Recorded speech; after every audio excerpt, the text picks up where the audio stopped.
Hey Freight Skills, welcome to another video. And in this video, we're gonna talk about a really popular topic right now. It's something that a lot of you are running into head on while you're making your sales calls, and it is none other than gatekeepers. How do you get past the gatekeeper? This is really popular. I've been getting a lot of questions about it inside the Freight Skills Academy. A lot of questions on the DMs, the emails, everything. Everybody wants to know, how do we get past this gatekeeper? So I'm gonna try to explain things from the perspective of the gatekeeper, because maybe if you understand where they're coming from, it'll help you to break down that barrier, get through to the person that you need to talk to move more freight. Okay, so before we get into what that answer is, I wanna make sure if I've ever helped you at all in the past, if any of my videos have been of any value to you, please subscribe to the channel. I don't want you to miss any of the videos that I have coming out down the line.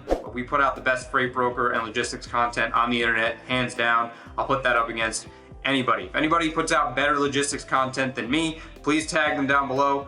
Love to have a discussion about it and see where I can improve. With that note, let's talk about gatekeepers. A lot of you making these cold calls every day will run into some sort of a gatekeeper.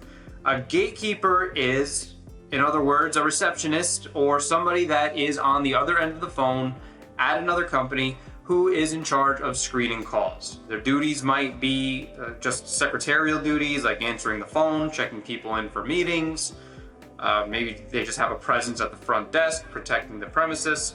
Whatever it is, there is usually somebody at a desk whose sole purpose it is to make sure that the people behind them can do their job. Okay, that's what a gatekeeper is. A gatekeeper is there to make sure that nobody wastes the time of their coworkers and fellow employees. I have a gatekeeper. If you call my business, you will never get in touch with me. Just hands down, it is very difficult to get me on the phone because my time is very valuable. Our salespeople's time is very valuable. They don't take random phone calls in the middle of the day. We screen them. We have people in place, and there are multiple people. I don't have a receptionist, but we have checks in place to make sure that when the phone is answered, if somebody's calling to waste somebody's time on sales or do a pitch or something like that, it's really difficult for them to get through. All right, so I know gatekeepers better than anyone. I train them better than anyone because I do not get phone calls at the office, okay? A lot of people might say like, oh wow, you're a real control freak. You won't take a phone call in the middle of the day. No, I'm not a control freak, I'm a control king. I control what and who I'm talking to about what, okay? You should adopt that same mentality to the people that call you, right? Don't waste time on phone calls that don't matter. But back to gatekeepers, because for sake of our conversation, we need to learn how to break down that barrier and get through to them, because there is a way to do it. All right, let me rewind a little bit. There is a way to do it, but if the answer is no, sometimes it's not worth pressing the issue. For example, again, if you call my business, you will not get in touch with me. The answer is no. If you were to keep trying to call me, you're not gonna get in touch with me, and not only is it just gonna waste your time, but it's going to get me and my staff more aggravated, and eventually you're just gonna get your phone number blocked, okay? That's what you have to understand when you're going after these companies. The number one way to get shut out of any potential freight bids is to be a nuisance and to be annoying. You wanna be proactive, you wanna be diligent in your follow-ups, but you don't want to be annoying. And when you get annoying is when you do things like multiple follow-ups without any responses, asking if you did anything wrong, something that's really coming from a needy mindset, or just a sense of, I need to get feedback, I need to know, did I do anything wrong to you? Why are you ignoring me? Are you okay? You don't want any of that desperation, okay? That's the perspective of a gatekeeper. A gatekeeper is there to make sure that nobody wastes anybody's time. Now, unfortunately, the first phone call for logistics managers can be considered a waste of time. Nonetheless, we need to make sure that it happens, because if we don't get that first phone call, the chances of us getting any freight out of them are slim to none. Okay, so let's go over the system on how to get through a gatekeeper. Number one, you have to understand, like I said before, that some gatekeepers are not worth getting by. If the answer is no, and you call 3 to 5 times, and you can't get past the gatekeeper, even using the method I'm about to tell you, just give it up. It's just not meant to be. Go through LinkedIn. Call and go through sales. Call and go through a different department, any department. Customer service, sales, like I said, sourcing, purchasing, whatever it is. If there's a way to get around the gatekeeper, try. But don't keep hitting the same roadblock and trying to get around them by asking the same question. That is doing the same thing over and over again and expecting a different result, aka Einstein's definition of insanity. Don't be an insane person. Don't keep calling, asking the same question, getting the same answer, and thinking that's going to change. All right, that's number one.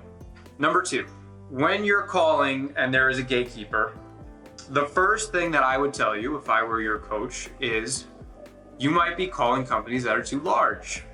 Because the companies that we focus on, the companies that I talk to, my customers, don't have gatekeepers because they're not large enough. They're small to mid-sized companies who are open to saving money, open to working with new vendors, and just a much more pleasurable experience to work with. When you get to a certain level, there is a time and a place to work with those mega companies that have like 8 receptionists and 20 logistics managers. But if you're constantly calling customers and all of them have gatekeepers, you might be calling customers that are too large and out of the scope of what you can handle right now. All right, your skills are going to get refined as you do this over and over and over again over many years. But the fact is, when you're starting out, you should not be calling mega companies like Walmart, Procter & Gamble, Coca-Cola, Amazon. You have no business calling them unless you have like a connection up there inside, and then you wouldn't even be watching this video because a gatekeeper wouldn't be a problem for you there. All right, so point number 2 of this that you need to understand is that if you keep running into gatekeepers, you might need to shrink the size of the companies that you're calling. Stop going after the mega whales, getting 1,000 loads a day. Try to go for the base hits that are going to give you 5 to 10 loads a month. Okay, that's an easy fix. Okay, so the whole point, the first thing about getting through the gatekeeper is try to avoid them altogether. I do that. Our customers, our sales reps do that by calling smaller companies who don't employ gatekeepers. They can't afford to. They don't have a desire to. It's more of a tight-knit, family-oriented business. You won't have to worry about that problem. Now, let's talk about actual strategy to getting by them when and if you do encounter them. It starts with tonality. Okay, I talk about this in a lot of my sales videos, but tonality is a huge factor in how you're treated on the other end of the phone. And what we're gonna do is reverse engineer what a typical salesperson or freight broker sounds like when they call the customer. When you're in sales mode, right, you put on this sales persona. Everybody has one. You tend to be a little bit nicer than you perceive yourself. So if you perceive yourself as being like 30% nicer than usual on the phone, you're probably sounding like you're 80% nicer than usual on the phone. This could come off as fake and annoying, right? Imagine if somebody called you and they were like, "Hey, how are you today? I just wanted to see if I could talk to the logistics manager." That tonality is very like needy, very desperate, very unattractive, and it doesn't command respect. That's an easy hang up. It's an easy no, you can't talk to him or her. I know what you're doing. We're not interested. Stop calling me, right? But now let's reverse engineer what it sounds like when a regular provider calls them. Because think about it, a regular provider is not afraid of rejection. They're not afraid of their call being turned away. They're not afraid of being looked at like they're trying to sell something because they're already in the door, right? They can relax, they can chill. They can call Procter & Gamble because they're already carried. They can call them and say, "Hey, let me talk to Steve. Who are you calling? Where are you calling from?" "I'm calling from so-and-so transport." Okay, you'll go right through. The reason is, well, one of the reasons is because the vibes that you're giving off of the phone, your tonality in your voice is already expecting the result you want. Okay, so that's the takeaway from this little blurb. Call expecting the result that you want, and you're gonna get it more times than not. So when you call, instead of doing this long drawn out greeting like, "Hi, this is so-and-so from X Logistics Reliable Carrier Services. How are you today?" That already kills the deal. Just get straight to the point and talk like you've done it before, right? That's one of the things I learned a long time ago, is that no matter what you do, no matter where you go, act like you've done it before and act like you've been there before. Doesn't matter if you're going onto a yacht and you've never even set foot on a boat, or if you're going on a private plane and you've never been on a private plane before, or you go to wherever you go, anywhere you go, act like you've been there before and act like you know what you're doing. It's not even fake it till you make it. It's just act like what you want is there and it'd be more likely to happen to you. Call it manifestation, call it whatever you want. Okay, so now when you do your cold calls, you're going to self-adjust your tonality and you're gonna speak just like you would speak to a customer on the phone. If you don't have any customers yet, call like you're calling maybe an old friend. Hey, let me talk to John. Who's this? This is so-and-so from X Transport. What are you calling about? I'm calling about logistics. Okay. It's much easier because you're not giving that long drawn out introduction that every single salesperson does. All right, I'm probably flooding the market with, like I'm gonna run into more competition because I'm telling you like how to do it. But honestly, try it. Adjust your tonality before you make your phone calls. Don't give them that BS like sales, like overly nice thing that you might be familiar with if you were in sales in another industry. You know, like if you're a car salesperson and you have to be like really nice to customers, just get straight to the point. Call like you're expected and the result will be a lot better. Okay, number 2, if that is unsuccessful, what I would then do is do something that nobody has done before. Nobody talks about doing, and nobody's interested in doing it. And that is actually trying to make a relationship with the person on the other side of the phone. Now, how do we do that? You don't do that with the weather. You don't ask them how the weather is. If you bring up the weather and you're a salesperson, you don't deserve to be on the phone. The weather is off limits, okay? If you work with me, the weather is off limits. You do not talk about the snow, the rain, the sleet, the hail, the sun, the clouds, the moon, the wind, nothing. The solar eclipse, the lunar eclipse. If it has to do with weather or the stratosphere or astronomical events, it is off limits. That is not how you bond with people. A good way to bond with people is through geography, like I'm close to you, or struggles. Like, oh man, you know, I know you get 1,000 calls a day. I get 1,000 calls a day too. Like, when do these calls stop? All right, so those are 2 ways to bond with people. The one that we're gonna use is just similarity in business. So I gave the people in my program a little bit more of a specific guidelines. I'm gonna try to make this a little bit more broad just because you're not all in the same situation. But when I would call the receptionist or the gatekeeper, what you have to do at the very least is ask them a question that will give you a yes. So when you make that initial phone call, the gatekeeper is gonna answer the phone. You're gonna ask a question that you know is a yes. It could be obvious. Make it about their company. So if I were calling a farmer, for example, and I know that the farmer grows corn, I'm gonna call them up. They're gonna say, hi, this is so-and-so at X Agricultural, how can I help you? I'm gonna say, hey, quick question for you. Do you guys make corn? Yes, actually we do. Because then they'll get excited because they don't know why you're calling it. You disarmed them. Usually people pick up the phone and they go right for the sale. You pick up the phone and you say, let me talk to the logistics guy or girl. That's an immediate hang-up. But if you call and you ask them a question that gives you a quick yes, not only did you prime them to say yes to your next question, you put them in a good mood. They're eager to help you now because they don't know if you're a client, a potential vendor, or what. They don't know what you are. All they know is that this nice person on the other end of the phone asked them a question, they were bored, maybe they're gonna have another conversation right now.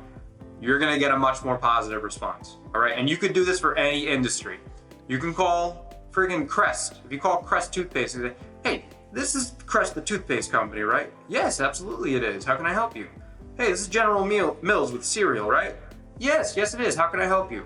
Do with anything. Absolutely any industry, you can do it. Ask an obvious question. Might be uncomfortable to do for you at first, but you'll get better with it as you go on. After they answer that question with a yes, what I would say is something along the lines of, you know, I've been helping a lot of my customers shipping corn. I've never heard of you guys. I just came across you and I said, you know what? I gotta give these people a call. Would you mind connecting me with the logistics person? Hopefully you have the logistics person's name, but if you don't, that's good enough. You can say, can you connect me with the person that handles logistics? And the way I said that is a lot different than just saying, hey, can I please speak to the person who's in charge of shipping? Because I said it like I do this all the time. Like it's relaxed, it's chill. I already engaged her in a conversation. Sure, it was brief, but it was enough to change it up a little bit for her. When you do that, they're going to be much more likely to transfer you. So let me go over how I said that again. The whole system. You call the gatekeeper, you ask an obvious question that you know the answer is yes. It could be, hey, are you guys in so-and-so Springs, Colorado? Or it can be, hey, are you guys General Mills, the cereal company? Or do you guys sell plastic bags? Anything like that. You'll get a yes. After you get the yes, you're gonna say something along the lines of this. Yes, you know, I've been shipping this plastic bags for a lot of my customers. I never heard of you guys, but you guys keep coming up in my Google searches. And I said, you know what? I gotta give these people a call. I wanna see if I can help them out. Would you mind connecting me with the person who handles logistics? Would you mind? That is a good statement because since this person already helped you, they're much more likely to help you again. And when you ask somebody, would you mind? It's very rare that they say, yeah, I would mind, right? How many times, if you're on the street, would you mind giving me the time? Would you mind giving me directions? Would you mind giving me a hand with this? Would you mind holding the door? Nobody stands up to you and says like, yeah, I do mind, you know, get out of my face. So you'll get a similar reaction from that gatekeeper. You'll be much more likely to get to the other end of the phone. And this will hugely increase your percentage of logistics managers you actually speak to. The logistics managers might be mad at their receptionist, but they're not gonna be mad at you because it's their job to be nice to potential vendors, right? So that is my long, drawn out way to get past the gatekeeper. It's a really complex topic. If you want more help with this stuff, and this is something that you've been struggling with for a while, if you feel like you're on this hamster wheel of just not getting anything to stick and your sales calls aren't hitting and you're just frustrated, I do go over these topics at a much higher level and much more in depth in my Freight Skills Academy program. That is linked right down below. I don't really push that to anybody. Like, if you want results and you want to actually start building this brokerage thing like a business, then I strongly recommend you look into it. At this point, it's growing very well. I have a really good community in there. We're moving loads, we're learning, we're quoting, we're doing all the right things to move brokerages in the right direction. And if you're stuck right now and you think that what you're doing now is going to get you different results down the road, it's not going to be that easy. Especially right now is when freight brokers need support.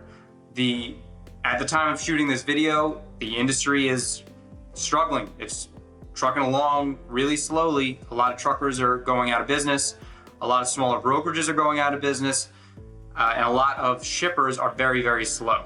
All right, so right now is not the time to shy away from help. Right now is the time to lean into people in the industry who know what they're doing and get help. All right, and that's what I try to do through this YouTube channel. But if you need a little bit more help, you can check out the Freight Skills Academy down below.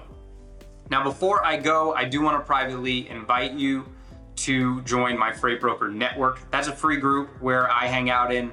I answer questions, do videos, we talk brokering, all that good stuff. It's completely spam free. It's the best freight broker group on the internet, hands down. That link is also down in the description. Just click join the group. It'll take you to a page, enter your information, and I'll send you an invite over. And then from there, just invite yourself in. I'll approve your invite, and then you can introduce yourself, network, get to know people, all that good stuff. I hope this video helped you out. If it did, make sure you leave a comment, like this video, subscribe to my channel, and until the next one, I'll see you soon.